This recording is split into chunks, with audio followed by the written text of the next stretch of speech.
말씀 보시겠습니다. 필리핀 마닐라를 좀 아십니까? 제가 이제 선교사로 거기에 살았는데 메트로 마닐라라고 합니다. 그래서 여러 시들이 함께 모여 있습니다.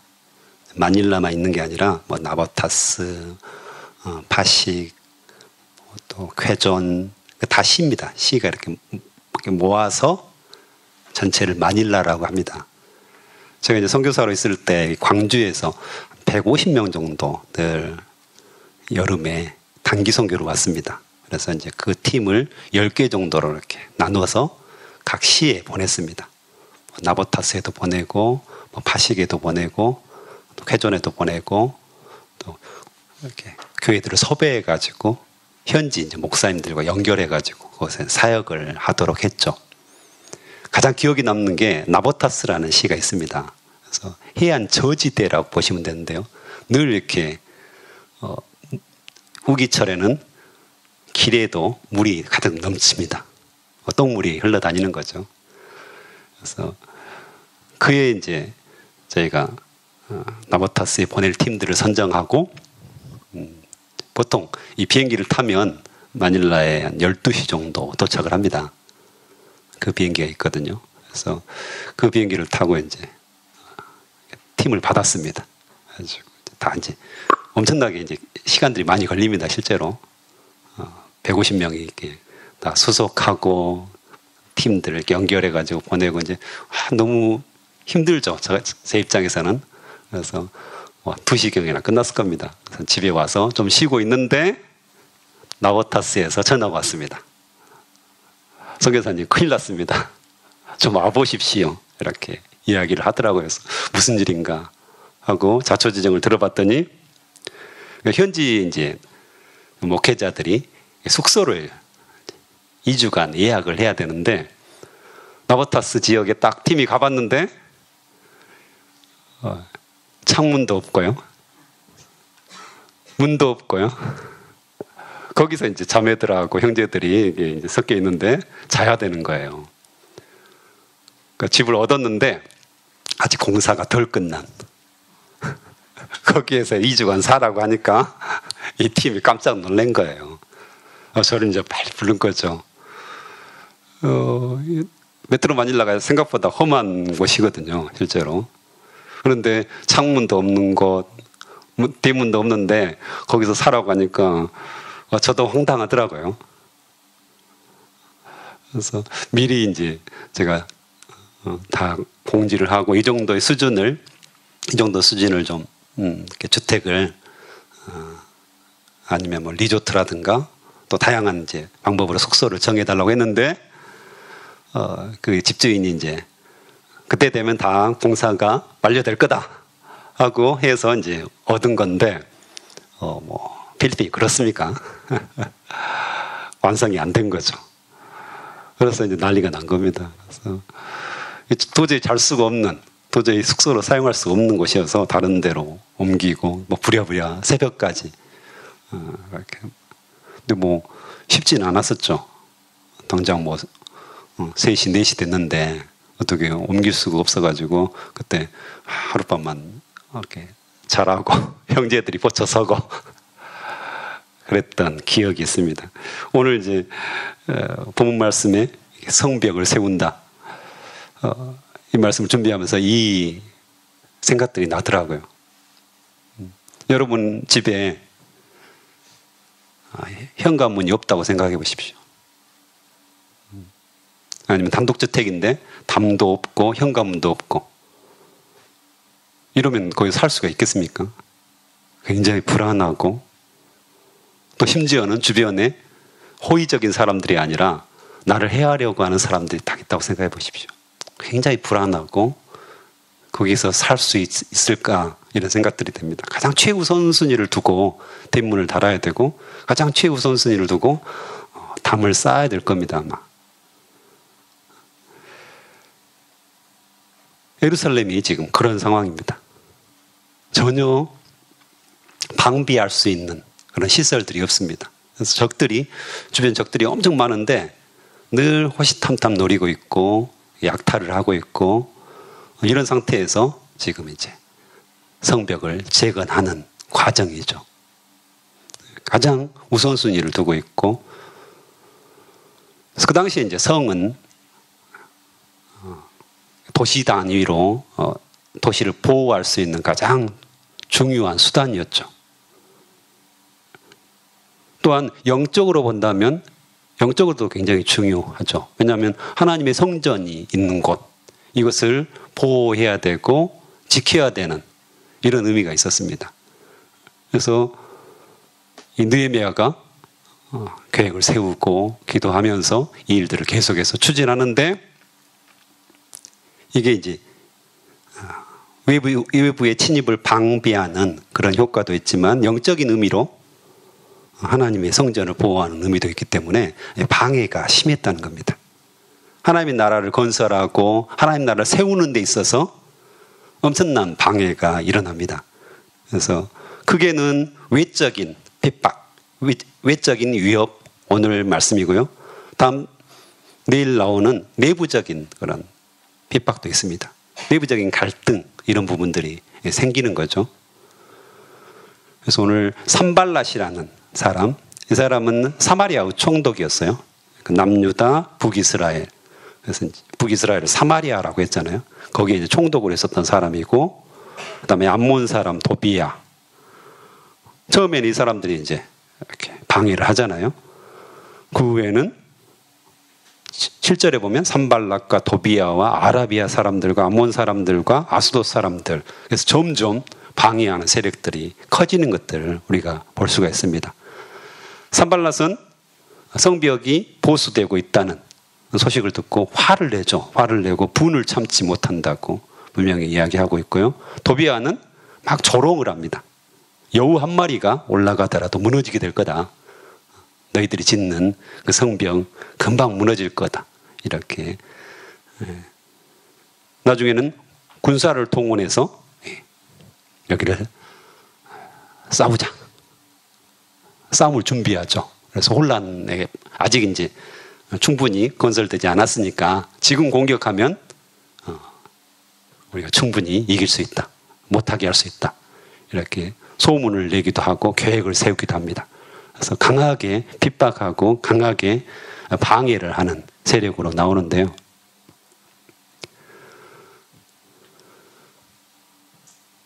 저도 그렇고 아내도 그렇고 믿음의 1세대거든요. 쉽지가 않더라고요. 거기에 이제 목회의 길을 걷고 있으니까 참 쉽지 않다. 이런 생각들을 늘 해봅니다. 물론 이렇게 기도의 지원들이 많지는 않습니다. 그래서 이제 저희 스스로 해결해야 되고, 또 여러분들 성경 말씀 한두 구절 잘 외우고 있는 구절들 있잖아요. 하나님이 세상을 이처럼 사랑하사 독생자를 주셨으니 이는 저를 믿는 자마다 멸망치 않고 영생을 주려 하십니다. 뭐 이런 거 중요한 구절들 다 외우고 있잖아요. 저희 어머니, 제가 교회를 다녔을 때 저희 어머니 명언 중에 하나가 있습니다. 계속해서 제가 암송하고 있는 구절. 교회 가면 밥이 나오냐 떡이 나오냐. 엄청 많이 들었습니다. 제가 수도 없이 들어가지고 제가 늘 암송하고 다녔던 구절인데요. 예전에는 밥이 나온다고 했죠. 점심을 주시니까 교회에서. 요즘은 이제 뭐 코로나 시기라 밥도 안 주는데요.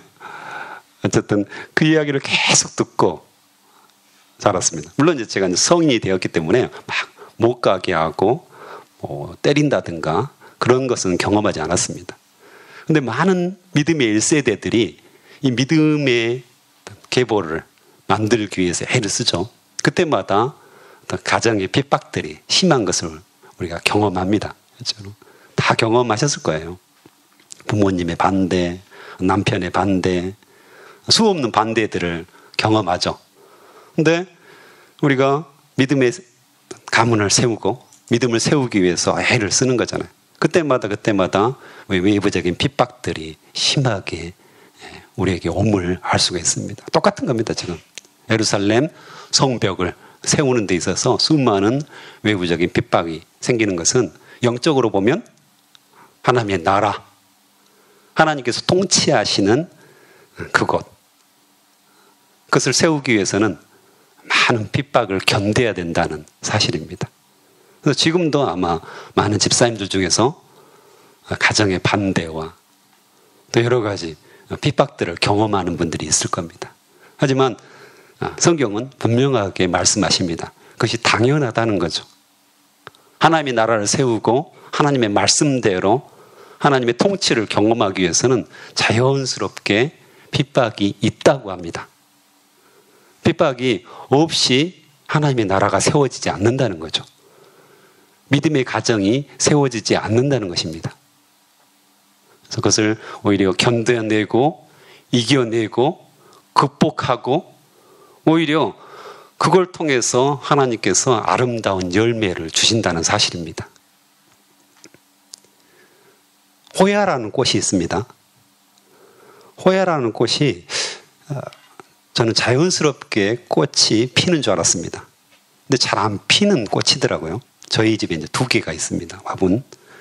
올해는 꽃을 안 피웠어요. 근데 작년까지는 꽃을 잘 피웠습니다. 나중에 원인을 알고 봤더니 이 호야는 물을 자주 주면 꽃을 안 핀다고 합니다.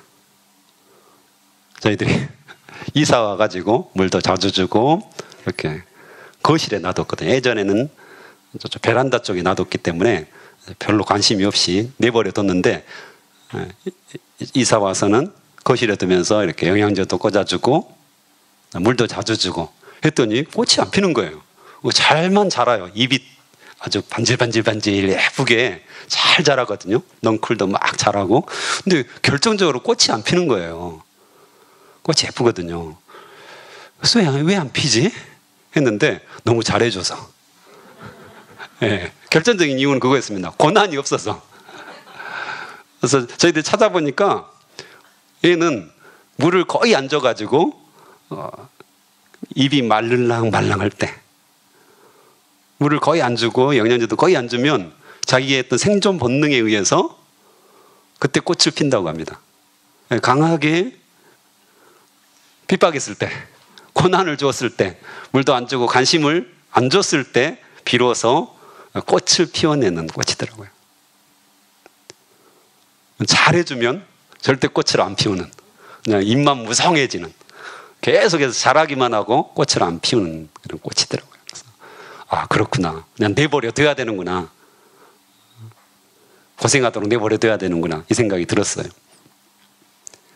그렇죠. 우리가 고난 중에 꽃이 피는 겁니다. 어려움 중에 꽃이 피는 겁니다. 결국에는 수많은 어려움과 핍박 속에서 믿음의 가문이 세워지는 것이고 하나님의 나라가 세워지는 것이고 먼저는 내 안에 세워지는 거죠. 외부적인 핍박이 없으면, 외부적인 어려움들이 없으면 자연스럽게 우리의 신앙이 나태해지게 돼 있죠. 그래서 여러분들이 지금 받고 있는 외부적인 다 상황은 다르잖아요. 여러 가지 나는 이런 어려움이 있어. 나는 저런 어려움이 있어. 다 나름대로 있으시거든요. 그런데 그 어려움과 핍박과 외부적인 압력, 이 속에서 우리의 신앙이 비로소 꽃을 피는 거죠. 단단해지는 겁니다. 열매를 맺는 겁니다. 너무 평안하다, 평안하다. 지금 한국교회가 겪는 어려움이 뭡니까? 코로나 때문에 어렵습니까? 물론 그렇죠. 현실적으로는 딱 보면 코로나가 딱 와가지고 한국교회가 굉장히 어려움을 겪는 것 같습니다. 핍박을 받는 것 같고 교회도 못 가게 하지, 여러 가지로. 근데 실제로 더 따져보면 한국교회는 그전부터 문제가 있었습니다. 뭐죠? 번영신학이라고도 하는데 평안하다, 평안하다. 교회 가면 복을 준다. 하나님을 믿으면 복을 받는다. 실제로 복을 받았죠. 엄청난 물질을 하나님께서 한국교회에 쏟아 부어주셨잖아요. 실제로. 여러분이 그것을 경험한 세대잖아요.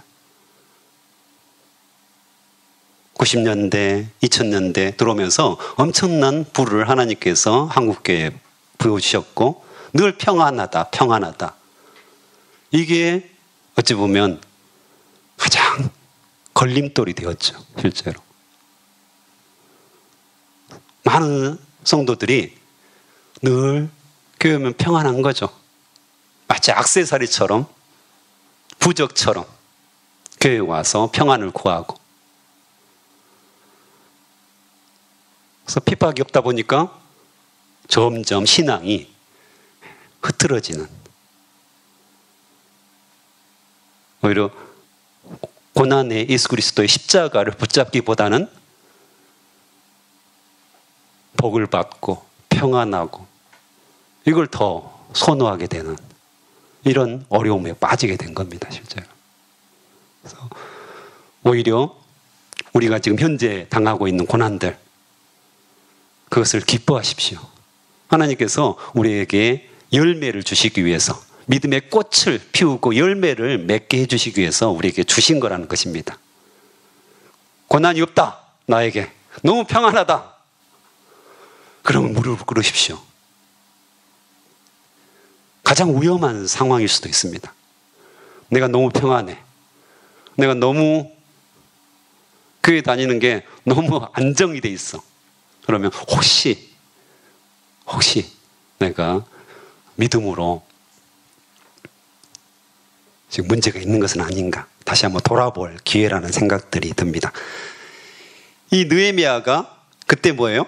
핍박이 왔을 때, 조롱을 했을 때, 외부적인 위협들이 있었을 때 어떻게 하죠?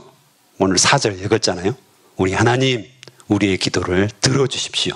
그때 그 시점이 바로 기도할 시점이라는 거죠. 그 시점이 무릎을 꿇은 시점이라는 것입니다. 거기서 좌절해가지고 뒤로 물러서고 나는 안 돼, 나는 안 돼, 내가 뭐 하려고 하면 이렇게 어려움들이 생기는 거야, 내 모습 보니까 이런 어려움들을 극복할 힘도 없고 아무것도 할 수가 없어, 뭐 믿음도 너무 약하고, 내 자녀들, 남편, 또 부모님들 내가 설득할, 또 그들에게 믿음을 표현할 힘도 없어 라고 좌절하고 나는 안 돼, 이렇게 하기보다는 그 시점, 바로 그 시점이 바로 무릎을 꿇는 시점이라고 성경은 이야기합니다. 굉장히 중요하죠. 그래서 기도가 늘 필요하고 또 금식이 필요하죠. 하나님께서 원하시는 것은 그 어려운 상황 속에서도 하나님을 붙들고 금식하며 주님을 붙잡고 주님을 의존하는, 주님을 의지하는 그런 기도라는 것입니다. 핍박이 많으면 많을수록 지금 내가 기도해야 할 때는구나, 기도해야 할 때이구나, 하나님이 기도하라고, 나를 만나자고 말씀하시는구나, 너를 만나고 싶다 이겁니다. 너를 대면하여서 만나고 싶다, 너를 온전히 만나고 싶다, 이 의미라는 거죠. 그럼에도 불구하고 지금 산발락과 도비야, 또 뭐 아라비아 사람들, 암몬 사람들, 아스도 사람들이 계속해서 핍박하고 해를 끼치려고 계획을 세우고 싸움을 걸잖아요. 그래도 어땠습니까? 6절에 보면 성벽 쌓는 일을 계속했다고 합니다. 절반쯤 쌓았고 힘 닿는 데까지 열심히 일했다고 이야기합니다. 기도만 한 것이 아닙니다. 기도만 한 것이 아닙니다. 기도하면서 방비를 한 거죠. 그 뒤로도 계속 보면 어때요? 한 손에는 창을 들고 한 손에는 연장을 들고, 그리고 한 무리는 일을 하고 한 무리는 경비를 하고, 그렇죠? 칼과 창을 들고 따로 준비를 하고 있었죠. 나팔을 불게 하고, 또 적군이 쳐들어오면 나팔을 부 불어가지고 그쪽으로 모여서 싸울 수 있도록 계획들을 다 세우고, 그리고 심지어는 나중에 보면 그런 경비병들은 잘 때에도 자기 옷을 벗지 않았다. 5분 대기조처럼 다 옷 입고 잤다는 거죠. 물길로 갈 때도 무기를 다 들고 있었다고 이야기합니다. 철저하게 계획을 세우고 방비를 했던 것을 알 수가 있습니다. 적들이 언제 쳐들어올지 모르니까 충분히 방비를 하고 대비를 했다는 것을 알 수 있습니다. 기도와 함께 하나님께서 주신 지혜와 명철을 사용해서 준비를 했던 것을 알 수 있습니다. 그냥 무릎만 꿇고 기도만 하고 있지 않았다는 것을 우리는 알 수가 있어요. 그래서 그런 모습들이 굉장히 귀하죠. 하나님께서 어떻게 사용하실까를 기대하고 소망하고 또 그것들을 준비해 나가는 그런 와중에 10절 같은 데 보면 일꾼들이 지쳐가고 있고 온통 먼지와 흙더미뿐이다. 우리는 이제 성벽 쌓는 일에 지쳤다. 이런 어려움들이 있는 거죠. 계속 압박을 하니까 그것에 대해서 지치고 힘들고 어려움들. 이것에 대해서도 이 느헤미야는 가만히 내버려 두지 않죠. 그들을 동기부여합니다. 이게 하나님의 일이고 이걸 통해서 하나님께서 역사하신다라는 것들을 계속해서 동기부여 시켜주는 모습들을 볼 수가 있습니다. 사람들이 이제 외부에 핍박이 있으면 뒤로 물러서죠. 주저앉게 되죠. 그래서 현실적으로 보면 지치는 거잖아요. 현실적으로 보면 이 성벽 쌓는 일은 너무 어려운 일입니다. 엄청나게 큰, 우리 키보다 훨씬 더 크고 넓이도 엄청나게 넓은 그 돌들을 옮기는 일이 보통 일이었겠습니까? 현실적으로 보면 이거 안 된 일이고 너무 힘든 일이고 그냥 포기하고 절망할 수 있는, 그래서 어디로 들어가고 싶은, 동굴로 들어가고 싶은 이런 그냥 가만히 내버려 두고 싶은 마음들이 늘 있었다는 것입니다. 그럼에도 불구하고 기도하면서 자기들이 해야 할 일들, 여전히 해야 할 일들을 일상에서 하고 있다는 사실들을 우리가 볼 수가 있습니다. 내버려 두지 않는 거죠. 그래서 예전에 어떤 목사님이 그러시더라고요. 자기 교회에 남편이 너무 이 교회 다니는 아내를 때리기도 하고 핍박을 엄청나게 하는 거예요. 교회를 못 가게 하는 거예요. 뭐 다리 몽둥이를 분지른다 뭐 이런 말까지 쓰면서 어떻게 해야 될까요? 이 목사님이 이 교회 다니는 그분에게, 그 집사님에게, 여집사님에게 참 조언하기가 쉽지 않더라 이렇게 이야기하시면서, 근데 그분이 어떨까요? 집보다는 교회에 와서 뭐 새벽 예배부터 시작해서 뭐 수요 예배, 금요 철야, 예전에는 뭐 주일 저녁까지 있었잖아요. 계속 이제 교회에 와 있는 거예요. 기도하고 좋잖아요. 말씀 보고 말씀을 들으러 오는 거죠. 근데 가만히 보니까 집보다는 교회 생활들을 더 많이 하는. 왜냐하면 집에 가면 이제 때리기도 하고 자꾸 교회 못 가게 하고 어려움이 있으니까 자꾸 교회로 오는 거예요. 당연하겠죠. 그래서 하루는 이 목사님께서 그러지 마시라고 했답니다.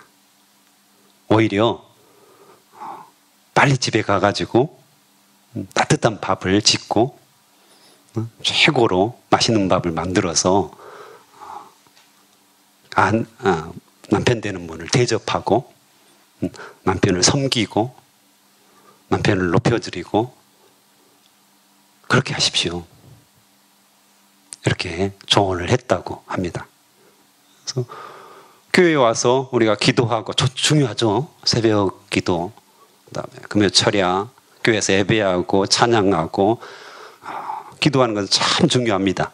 어려움이 있을 때. 하지만 아내로서 역할들을 해야 된다는 거죠. 아내로서 하나님께서 주신 분명한 사명과 소명이 있는 거죠. 믿지 않는 남편일지라도, 나를 핍박하는 남편일지라도 그 남편을 향한 하나님께서 계획하신 일들이 분명히 있는데 그것도 해야 된다는 겁니다. 오히려 기도를 해가지고 최고로 해야 된다는 것이죠. 근데 우리는 보통 이런 경우가 어떻습니까? 그냥 기도하는 것이 더 중요하니까 이거 가정에 있기는 싫고 교회 와서 기도하는 것으로 내 믿음이 좋은 믿음이야 라고 생각하는 경우가 종종 있다는 거죠. 그래서 우리가 기도도 해야 되지만 하나님께서 그곳에 나를 맡기신, 나를 보내신 사명을 따라 또 행해야 된다는 것입니다. 결코 쉽지 않죠. 기도하는 것이 훨씬 편합니다. 어떤 때는 핍박 가운데 있을 때는, 또 고난 가운데 있을 때는 그냥 아무것도 하지 않고 기도만 하는 것이 오히려 더 나에게 좋은 것 같습니다. 하지만 그때라도 우리는 반드시 우리가 해야 할 일들을 계획하고 주님의 지혜와 명철을 따라서 꾸준히 그 일들을 담당해야 된다고 성경은 말씀하십니다. 기도하시겠습니다. 오늘 하나님 감사합니다. 느헤미야가 예루살렘 성벽을 재건하는데 수많은 핍박과 조롱과 아버지 위협들이 있었던 것들을 우리가 보게 됩니다. 우리도 동일하게 내 안에 우리 가정에 하나님의 나라를 세우고 믿음의 가정을 세우고 주님께서 원하시는, 주님께서 통치하시는 그런 아름다운 일들을 마련하고 싶지만 자꾸 아버지여 핍박이 있고 아버지여 교회에 나오지 못하게 하고 또 어려움들이 생기고 예수 그리스도를 온전하게 섬기지 못하도록 방해하는 수많은 일들이 있습니다. 그때마다 주님, 우리가 주님께서 우리를 만나고자 하시는 간절한 소망이 있음을 보게 하옵소서. 먼저 주님께 무릎 꿇고 주님을 만나고자 애를 쓸 수 있도록 도와주시옵소서. 또한 더불어서 우리에게 맡겨주신 일들을 하나님의 지혜와 명철을 가지고 묵묵히 해 나갈 수 있도록 주여 인도하여 주시옵소서. 피하지 않게 하옵소서. 정면으로 맞닥뜨려서 주님을 만나고 주님께서 원하시는 일을 분명하게 해낼 수 있도록 축복하여 주시옵소서. 하나님께서 우리에게 담대함을 주시고 우리의 삶을 통하여서 하나님의 나라가 만들어지고 하나님 나라의 열매가 온전하게 맺혀질 날들을 기대하며 소망하며 견디며 인내할 수 있도록 축복하여 주시옵소서. 오늘도 귀한 소원을 가지고 이 자리에 나온 자들이 있습니다. 주님께 헌금을 드리며 그들의 아버지 마음을 주님 앞에 아뢰는 자들이 있습니다. 주님께서 들어주시고 응답하여 주시옵소서. 감사합니다. 예수님의 이름으로 기도합니다. 아멘.